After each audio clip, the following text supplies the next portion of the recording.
আন্তর্জাতিক সপ্তাহ 9 থেকে 15 মে 2024। প্রতিরক্ষামন্ত্রীকে সরিয়ে দিচ্ছেন পুতিন।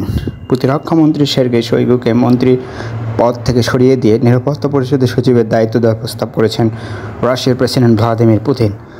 প্রেসিডেন্ট হিসেবে পঞ্চম দফায় দায়িত্ব নেওয়ার পর মন্ত্রিসভা পুনর্গঠনের অংশ হিসেবে এই প্রস্তাব করেন পুতিন। সের্গেই শোইগুর স্থানে প্রতিরক্ষামন্ত্রী হিসেবে আন্দ্রে বেলোসভের নাম প্রস্তাব করেছেন রুশ প্রেসিডেন্ট। তবে বেলোসভের প্রার্থিতা রুশ পার্লামেন্টের উচ্চকক্ষে অনুমোদিত হতে হবে। ক্রেমলিনের মুখপাত্র দিমিত্রি পেসকভ গত রোববার বলেছিলেন, রাশিয়ার প্রেসিডেন্ট ইতিমধ্যে প্রতিরক্ষামন্ত্রীর পদটি কোনো বেসামরিক লোকের হাতে দেওয়ার সিদ্ধান্ত নিয়েছেন, কারণ প্রতিরক্ষা মন্ত্রণালয়ের নতুন নতুন উদ্ভাবন ও অত্যাধুনিক ধ্যান ধারণা প্রয়োজন। সের্গেই শোইগুকে 2012 সালে প্রতিরক্ষামন্ত্রী করা হয়েছিল। এর 2 বছর আগে ইউক্রেনের ক্রিমিয়া উপদ্বীপ দখল করে রাশিয়া। শোইগু ইউক্রেনের সঙ্গে রাশিয়ার যুদ্ধে মুখ্য ভূমিকা পালন করেছেন। কিয়েভের পতনের ঝুঁকি দেখে উদ্বেগে রয়েছে ইউরোপীয়রা, মন্তব্য দিমিত্রি পেসকভের। ক্রেমলিনের মুখপাত্র দিমিত্রি পেসকভ বলেছেন, রাশিয়ার চলমান বিশেষ সামরিক অভিযানের সময় ইউক্রেনের সম্পূর্ণ পতনের ঝুঁকি বুঝতে পেরে পশ্চিমা দেশগুলো ইচ্ছাকৃতভাবে উত্তেজনা বাড়াচ্ছে। রাশিয়ার প্রেসিডেন্টের মুখপাত্র ভিজিটিআরকে সাংবাদিক পাভেল জারোভিনকে বলেছেন, যিনি তার টেলিগ্রাম চ্যানেলে এই ভিডিওটি পোস্ট করেছেন। পশ্চিমা রাজনীতিবিদদের উস্কানিমূলক বক্তব্য উত্তেজনা বৃদ্ধির ইচ্ছাকৃত চেষ্টা। পেসকভ বলেন, ইউরোপীয়রা ভেঙে পড়েছে কারণ পরিস্থিতি দ্রুত পরিবর্তন হচ্ছে এবং এটি আসলে ইউক্রেনীয়দের জন্য সম্পূর্ণ পতনের সাথে পরিপূর্ণ, তাই তারা নিজেরাই এই পরিস্থিতিকে বাড়িয়ে তুলছে। পেসকভের মতে বর্তমানে মুহূর্তটি অত্যন্ত গুরুত্বপূর্ণ। অবশ্যই এটি ইউরোপীয়দের পক্ষ থেকে অত্যন্ত উত্তেজক। পেসকভ উপসংহারে এসেছেন, সাম্প্রতিক মাসগুলিতে পশ্চিমা রাজনীতিবিদরা অস্পষ্ট বিবৃতি দিয়ে এসেছেন। উদাহরণস্বরূপ ফরাসি প্রেসিডেন্ট ইমানুয়েল ম্যাক্রো ইউক্রেনে পশ্চিমা সৈন্যদের সম্ভাব্য মোতায়েনের বিষয়ে আরও ঘন ঘন বিবৃতি দিচ্ছেন। রাশিয়ার সাথে সম্পর্কের ক্ষেত্রে কৌশলগত অস্পষ্টতা তৈরি করার একটি ধারণা দিয়ে এটি ব্যাখ্যা করেছেন। যুক্তরাজ্যের পররাষ্ট্র সচিব ডেভিড ক্যামেরন বলেছেন যে ব্রিটিশ অস্ত্র নিয়ে রাশিয়ার ভূখণ্ডে কিয়েভের হামলায় লন্ডন আপত্তি করে না। রাশিয়া পুনর্ব্যক্ত করেছে যে ইউক্রেনের সংঘাতী পশ্চিমা দেশগুলোর সরাসরি সম্পৃক্ততা অনিয়ন্ত্রিত বৃদ্ধিতে পরিপূর্ণ। পশ্চিমের আক্রমণাত্মক বিবৃতির জবাবে মস্কো অকৌশলগত পারমাণবিক অস্ত্রের সম্ভাব্য ব্যবহার অনুশীলনের জন্য ক্ষেপণাস্ত্র মহড়া শুরু করেছে। ভীমরুলের কামড়ে 12 ইসরায়েলি সেনা হাসপাতালে। ফিলিস্তিনের গাজার দক্ষিণে ইসরায়েলের নিরিম সীমান্তের কাছে গত শুক্রবার অভিযান চালাতে যাচ্ছিল ইসরায়েলি প্রতিরক্ষা বাহিনী। এই সময় একটি ট্যাঙ্ক ভীমরুলের বাসায় আঘাত হানে। এই সময় ভীমরুলের দল অর্থাৎ বলতার দল ইসরায়েলি সেনাদের আক্রমণ করে। ভীমরুলের কামড় খেয়ে 12 ইসরায়েলি সেনা হাসপাতালে ভর্তি হয়েছেন। তেল আবিবের শেবা মেডিকেল সেন্টারের পক্ষ থেকে বলা হয়, তাদের হাসপাতালে 10 ইসরায়েলি সেনা ভর্তি রয়েছেন। তাদের মধ্যে একজনকে নিবিড় পরিচর্যা কেন্দ্রে রাখা হয়েছে। বাকিদের অবস্থা আশঙ্কামুক্ত রয়েছে। গত বছরের 7 অক্টোবর হামাসের হামলায় ইসরায়েলে 1012 জন নিহত হয়। এরপর থেকে গাজায় বিমান ও স্থল হামলা চালিয়ে যাচ্ছে ইসরায়েলি বাহিনী। গত 7 মাস ধরে চলা এই হামলায় এখন পর্যন্ত প্রায় 35,000 ফিলিস্তিনি নিহত হয়েছে, যাদের বেশিরভাগই নারী ও শিশু। নেতানিয়াহুকে হিটলারের সঙ্গে তুলনা কলম্বিয়ান প্রেসিডেন্টের। ইসরায়েলি প্রধানমন্ত্রী বেঞ্জামিন নেতানিয়াহুকের সঙ্গে কলম্বিয়ার প্রেসিডেন্ট গুস্তাভো পেট্রোর উত্তপ্ত বাক্য বিনিময় চলছে বেশ কিছুদিন ধরে। তার জের ধরে এবার নেতানিয়াহুকে নাৎসি বাহিনীর সঙ্গে তুলনা করেছেন তিনি বলেছেন, নাৎসি বাহিনী যেমন লাখ লাখ ইহুদিকে হত্যা করেছিল, তেমনি নেতানিয়াহু নির্বিচারে ফিলিস্তিনিদেরকে হত্যা করছে।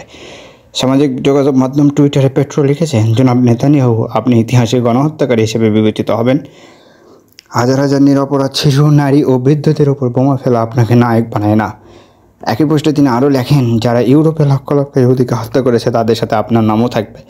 গণহত্যায় সেটা যে ধর্মের মানুষই হোক না কেন, এমন গণহত্যা বন্ধ করুন। এর আগে গাজায় ফিলিস্তিনিদের হত্যার অপরাধে ইসরায়েলি প্রধানমন্ত্রীকে গ্রেপ্তারের আহ্বান জানিয়েছিলেন পেট্রো। জবাবে নেতানিয়াহু পেট্রোকে হামাসের ইহুদি বিরোধী সমর্থক বলে অভিহিত করেন। জেলেনস্কিকে হত্যার ষড়যন্ত্রের অভিযোগে প্রধান দেহরক্ষী বরখাস্ত। ইউক্রেনের প্রেসিডেন্ট ভলোদিমির জেলেনস্কিকে হত্যার ষড়যন্ত্র নস্যাতের পর তার ব্যক্তিগত নিরাপত্তা বাহিনীর প্রধানকে বরখাস্ত করা হয়েছে। এর আগে হত্যার ষড়যন্ত্রের অভিযোগে জেলেনস্কির ব্যক্তিগত নিরাপত্তা বাহিনীর 2 উচ্চপদস্থ কর্মকর্তাকে আটক করা হয়।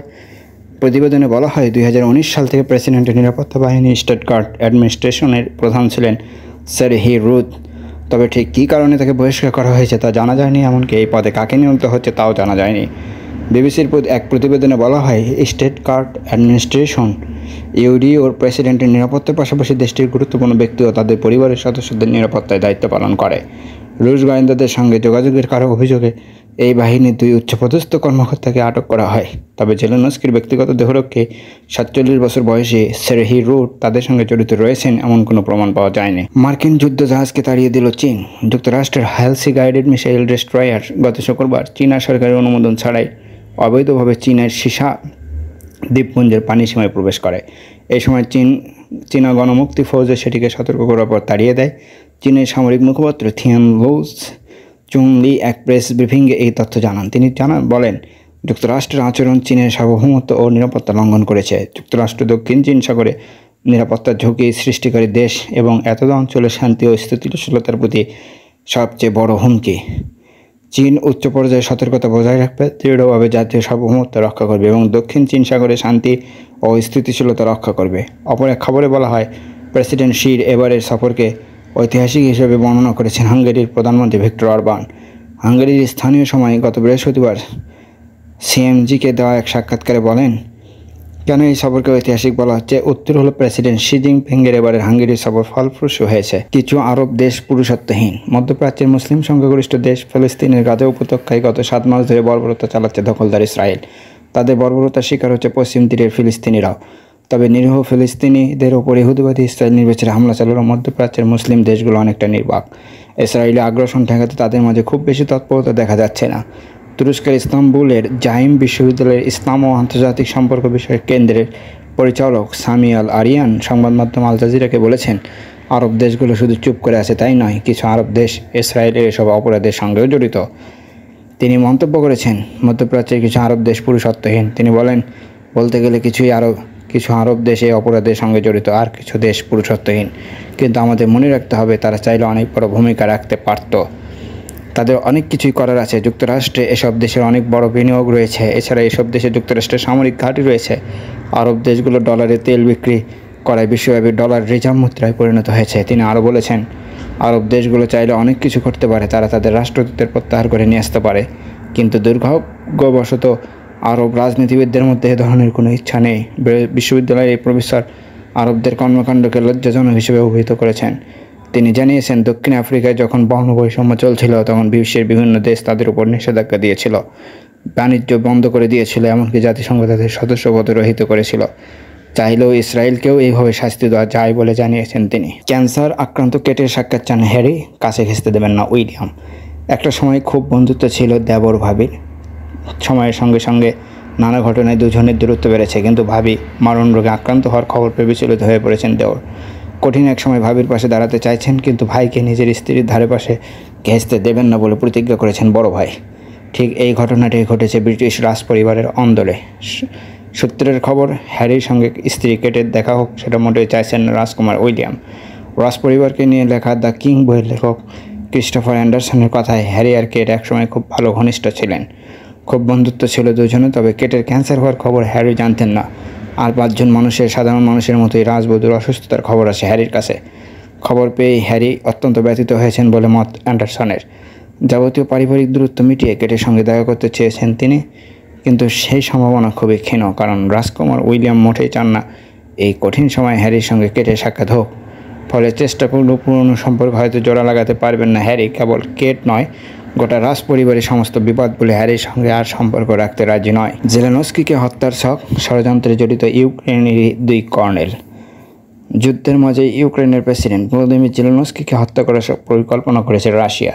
হত্যার ষড়যন্ত্রে সামিল ইউক্রেনীয় সেনাবাহিনীর 2 কর্নেল, এমনই দাবি করেছে কিয়েভ। ইতিমধ্যে ওই 2 জনকে গ্রেপ্তার করা হয়েছে। এর আগেও জেলেনস্কিকে হত্যা করার ষড়যন্ত্র হয়েছিল। বহুবার সেই তথ্য ফাঁস করেছে ইউক্রেনের গোয়েন্দা সংস্থাগুলো। রক্তক্ষয়ী যুদ্ধের মাঝে একবার পরিকল্পনা করা হয়েছিল ইউক্রেনের প্রেসিডেন্টকে হত্যা করার। রয়টার্সের সূত্রে খবর, ইউক্রেনের সিকিউরিটি সার্ভিস জানিয়েছে অভিযুক্ত 2 কর্নেলকে গোপন তথ্য পাওয়ার জন্য নিয়োগ করেছিল রাশিয়ার ফেডারেল সিকিউরিটি সার্ভিস। ওই 2 জনের উপর দায়িত্ব ছিল এমন কাউকে খুঁজে বের করার যে জেলেনস্কিকে যুদ্ধবন্দী বানাতে পারবে এবং তাকে হত্যা করবে। কিন্তু সেই ষড়যন্ত্র নস্যাৎ করে দিয়েছে ইউক্রেনের গোয়েন্দা সংস্থাগুলো। গত মঙ্গলবার 5মবারের মতো রাশিয়ার প্রেসিডেন্ট হিসেবে শপথ নিয়েছেন ভ্লাদিমির পুতিন। অভিযোগ রয়েছে ইউক্রেনের বুকে বড় রকমের সন্ত্রাসী হামলা চালানোর পরিকল্পনা হয়েছিল, যা নাকি শপথ গ্রহণ অনুষ্ঠানে পুতিনের জন্য উপহার হতো। এ নিয়ে ইউক্রেনের সিকিউরিটি সার্ভিস প্রধান ভাসিল মালিউক জানিয়েছেন, পুতিনকে উপহার দেওয়ার জন্য যে সন্ত্রাসী হামলা ষড়যন্ত্র করা হয়েছিল তা নস্যাৎ করে দেওয়া হয়েছে। এটা রাশিয়ার স্পেশাল সার্ভিসের বড় ব্যর্থতা, যদিও এই অভিযোগ নিয়ে এখনও কোনো মন্তব্য করেনি রাশিয়া।